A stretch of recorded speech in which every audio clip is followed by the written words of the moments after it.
Hello, hello. It's your astrologer friend Kimberly here with the week's astrology. Thank you for joining me. Thanks for tuning in. Let's get to it. I want to tell you everything that's going on this week in the stars. We have a lot between Monday, June 8th and Sunday, June the 14th, including the Venus-Jupiter conjunction, which you might have heard about, which is a prosperous, generous, lucky transit between Goddess Venus and generous Jupiter. Then we have Mercury square Saturn. Saturn is the planet of boundaries, limits, authority and responsibility, consistency, and the word no. So Mercury square Saturn. We've got Mercury in tension with Saturn. We've also got Venus entering lovely, luscious Leo, dazzling. And we finish with the new moon in Gemini. So we're going to cover all of those different things in this video. Let me go ahead and share my screen. That is the most valuable thing I can do, is to give you a visual of what's going on in the stars. So I've started us off here. It's British time that I'm using, and it's 8 o'clock in the morning on Sunday. So we start off with the moon in Pisces. So as I say, the first aspect we're going to talk about in this video is the Venus-Jupiter conjunction, which you can see here at the bottom in zodiac sign Cancer. Jupiter is exalted in Cancer, so that's really, really nice. At this point, ahead of the conjunction, we've got the moon in Pisces. There it is, sailing through Pisces, and we get this really nice harmony between the moon and Venus, both very glorious, gorgeous, feminine energies. The moon in Pisces, letting go, free flowing in that watery element there, with this trine going on, this really, really tight trine. So this is lovely for a get together with friends. I'm lucky enough that somebody has invited me over for a gathering on a Monday lunchtime, which will be in Tokyo time. How nice it will pretty much be. Actually, no, it will be a different time. But anyway, the moon trine Venus Jupiter is chef's kiss, gorgeous energy, lovely jubbly. We also do have on that day the last quarter moon in Pisces. So it's Gemini season. We've got that last quarter moon.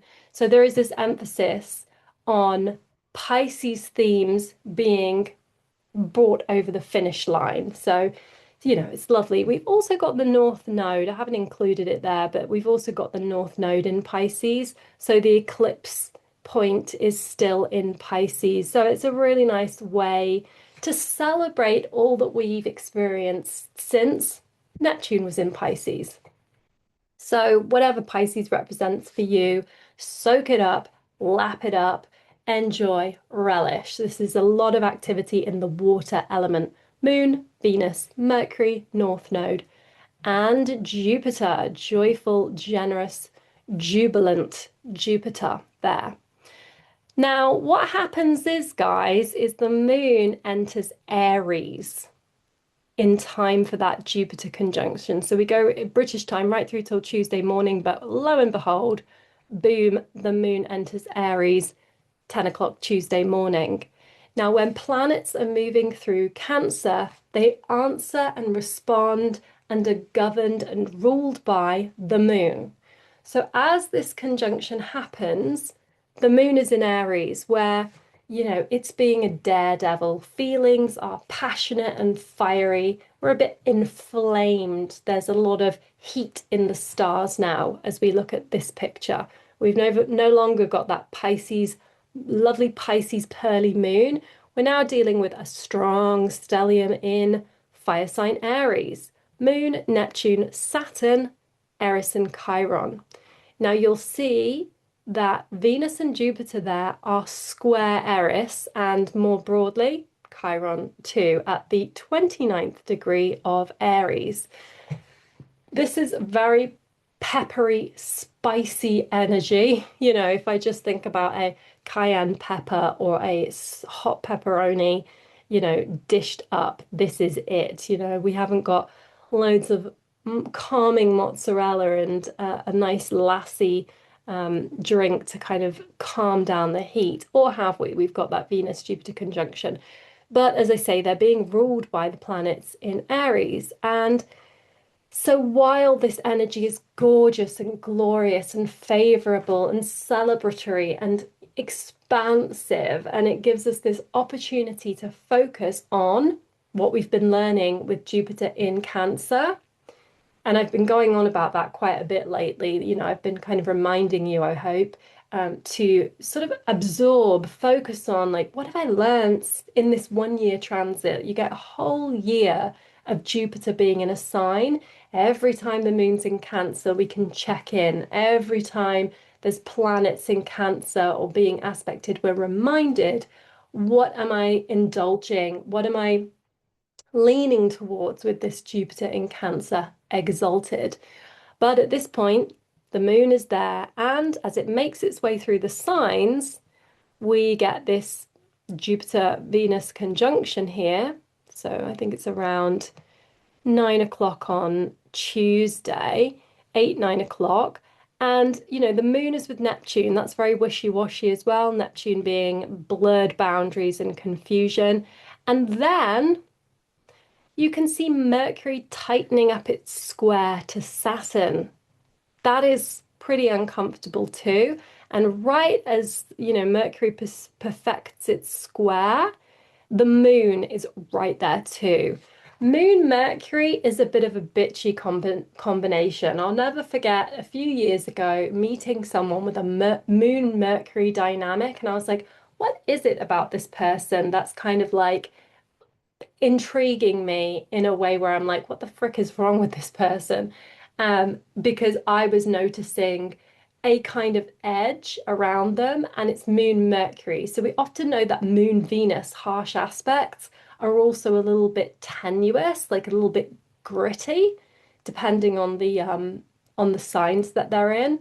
But Mercury is like clever clogs energy. Mercury is cerebral, it's the trickster, it's the communication planet, and the moon is soft and sensitive, and how we respond and react at a very emotional, sensitive level. So Mercury moon clashing plus Saturn there feels a bit like a pebble in the shoe. Something is uncomfortable.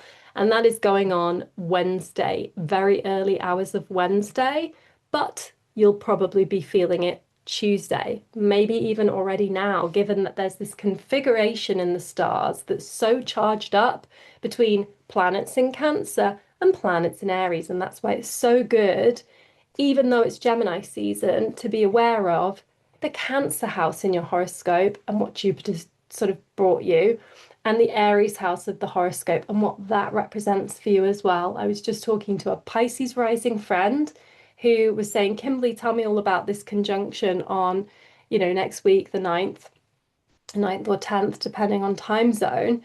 And I said, Aries is your money sector, so that might be the crux of what is kind of playing on your, not playing on your mind, but basically interjects as you celebrate. So for the Pisces risings, the Venus-Jupiter conjunction's happening in their fifth house of children, joy, celebrations, flirtations, romance, indulgence, and pleasure.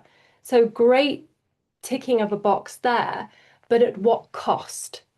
Moon in Aries. At what cost? Financially, emotionally, or otherwise? Okay, so that kind of is the bit of a gritty point there in the week, is all that stuff going on in Aries, charged up, ramped up, and dare I say it, painful, uncomfortable, and ego puncturing, given that this Chiron is right at the end of Aries.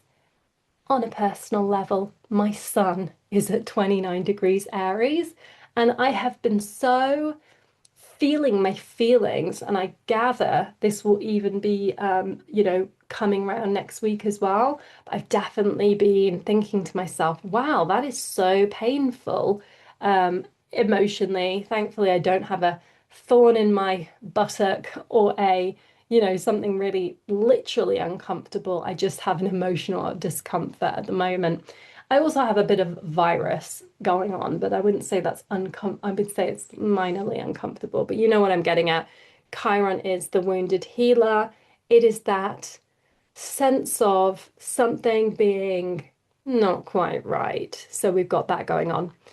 Then the moon enters Taurus. Now, the moon is exalted in Taurus and Jupiter's exalted in Cancer. So here we have some mutual reception going on because Venus is answering to the moon in Taurus, and Taurus is answering to Venus in Cancer. Excuse me, I should have made that a bit more clear. It's Venus and the moon, not Venus and Jupiter that we're it's Venus and the moon, not the moon and Jupiter that I'm referring to as being in mutual reception. Happy campers, right? Happy campers, nice stuff going on there as the moon enters Taurus. And so, if you had a nice time when the moon was in Pisces, you might also have a nice time with the moon in Taurus. Caveat. Venus is still square Chiron and the moon is in Taurus. So again, spicy cayenne pepper energy, moon Mars coming together, you know, the turning of the ignition, the kind of foot on the pedal, the gas pedal being down in Taurus, kind of like that consistent drive, and the moon accompanying that. It's kind of like the moon would typically like to say, "Oh, I'll just park my bum here and have a nice picnic." And Mars is kind of the technician or the garage mechanic kind of laying out all his tools on the rug and saying, yeah, you can have your picnic, but I'm actually doing some real work here as well. So there is some real positivity there with the moon harmonizing with Mercury. Nice sentiments coming out of one's mouth, nice sentiments in one's mind too. But that Venus square Chiron. So not just obvious energy we're working with here. This is the synthesizing of all the things that are going on. Nevertheless, moon creeps through Taurus, those green pastures of Taurus, and then the Taurus moon finally comes into harmony with Jupiter and Venus when it's at the end of its passage through this sign. So right here, we get this moment, Saturday morning. Nice. Saturday morning, just before the moon enters Gemini. Now, two things happen at this time. We've got Venus entering Leo. Pow, there she goes. We've got the moon entering Gemini. Pow, there he goes. So we start Saturday, for those in BST time, British summer time, we start the day with a steady Taurus moon. Talk about a lovely breakfast spread.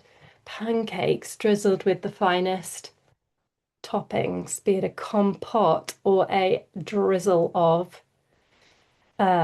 maple syrup. And Venus in Cancer. Can I get you another ladle of porridge, sir? Feedy, feedy, mama bear, serving up dinner. Sexy big boobies all round. But then Venus enters Leo, where she wants to be queen bee, and the moon enters Gemini, where it's a lot more animated, dexterous, duplicitous, and with that strong connection to Uranus, pizzazz is happening. So be mindful that the energy shifts on a dime, the mood changes if we're that sensitive and we can really pick up on it. And then you've got that moon Uranus, and you've also got Venus approaching an opposition to Pluto. It will take some time, approaching a trine to Neptune, approaching a sextile to Uranus. And that's the first one that will go on. So remember, Uranus, what does it mean, Kimberly? What are you talking about? What does it mean? What do you mean she's approaching an opposition to Pluto? Wait, chill, I'll tell you. So Venus is the goddess of love, beauty, attraction. She's in Leo. She kind of, as I say, she wants to be star of the show. She wants to put on her lip gloss. She wants to be appreciated. She wants to be proud and revered or, appreciated in Leo. And then there's this sextile that happens plugging her into Uranus, which is a sparky, revolutionary, radical, rebellious planet. So it's almost tapping into a genius idea. So Venus wants to be appreciated, but also wants to push the envelope forward, might want to be unconventional, different, unorthodox, turn something on its head in a Uranian way. So maybe that's about teaching, connecting, using the internet in a different way, or even using something like ChatGPT and AI. Okay, the moon's there too, only serving to double down on this principle. So then the moon is now working its way up to the new moon in Gemini. And I've already drawn it up there, so I've got it right at the correct time. Now it doesn't happen until 3:53 or 4 in the morning, Monday, the 15th, but of course we have to report on it on Sunday. So for those subscribers that do have their access to all the horoscopes, I've written obviously the forecast for the new moon in Gemini for Sunday, 14th of June, anticipating this reset moment. And of course, you'll see that that new moon is happening at 24 degrees 2 minutes of Gemini with a sextile to Eris, which is chaotic, fiery energy. Eris is the goddess of discord, not discord that you connect with your friends on, discord as in like drama and spice. Again, pepperoni pizza, level 10, Szechuan pepper.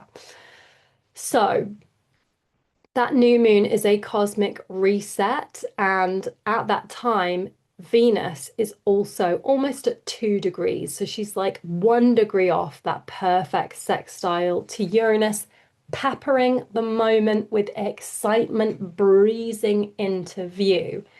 A new moon in Gemini means that we're having a cosmic reset, a refreshing new beginning in the zodiac sign of the twins, in the sign of, you know, duplicity and brotherhood and sisterhood of siblings. This is a strong communication moment, a time to plug into social situations or to really affirm how we use language, how we connect, etc. I'll do a new moon in Gemini video too.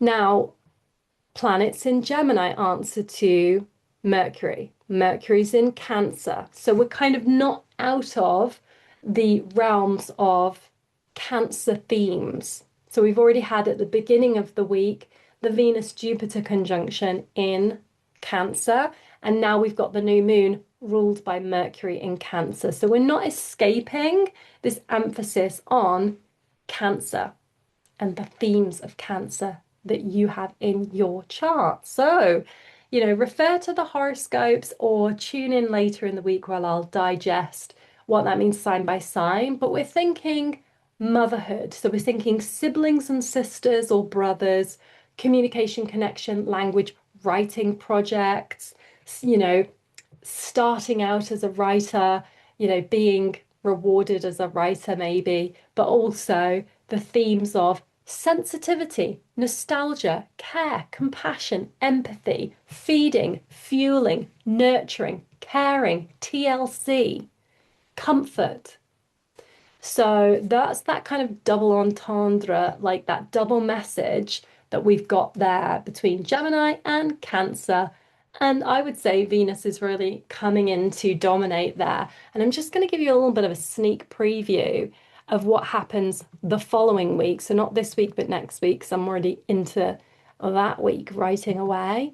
We get this moment where Venus, as I say, she's sextile Uranus at new moon, and then pow, she trines Neptune with the moon. So we get this really strong Moon, Mercury, Jupiter lineup there. So that's really potent. And then we get the Moon, Venus in Leo. And there's that perfect trine to Neptune and then the opposition to Pluto. Literally, wham bam, thank you, ma'am. Why does that matter? Because whatever you're planning around that time will be a hallmark of things to come when Jupiter then moves into Leo. That's a big deal. There's a whole nother video I've created about Jupiter and Leo, but this transit you can see, and Mercury's going to retrograde. Look, the full moon that's coming, well, it'll be the month after, but Jupiter opposing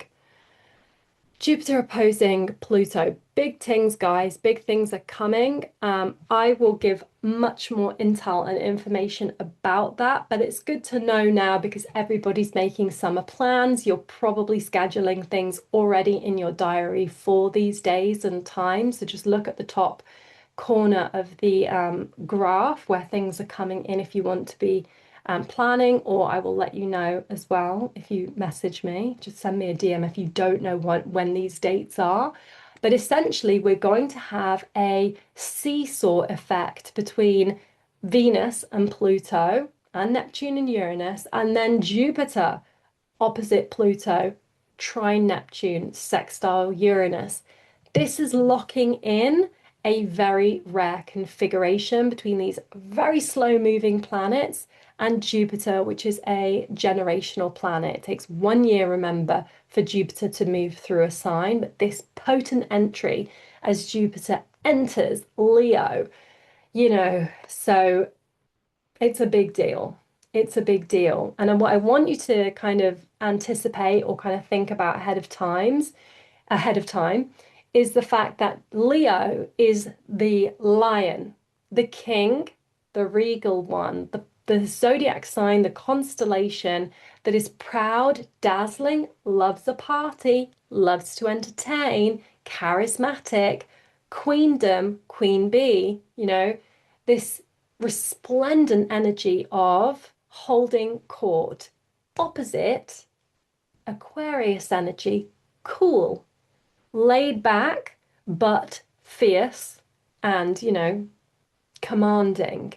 Of the people, less impressed with glitz and glamour, more about fairness for all.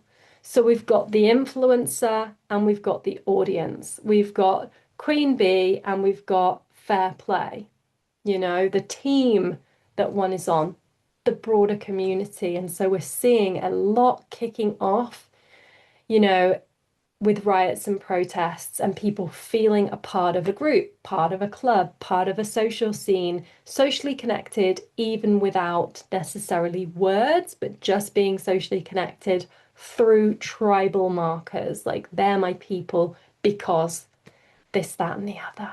Anyway, I'll leave it there. I'm going to do a video also about Jupiter and Leo, so you can also look back at different times that we've experienced this. That's going to be super interesting. So tune in. Love you lots. Big hugs.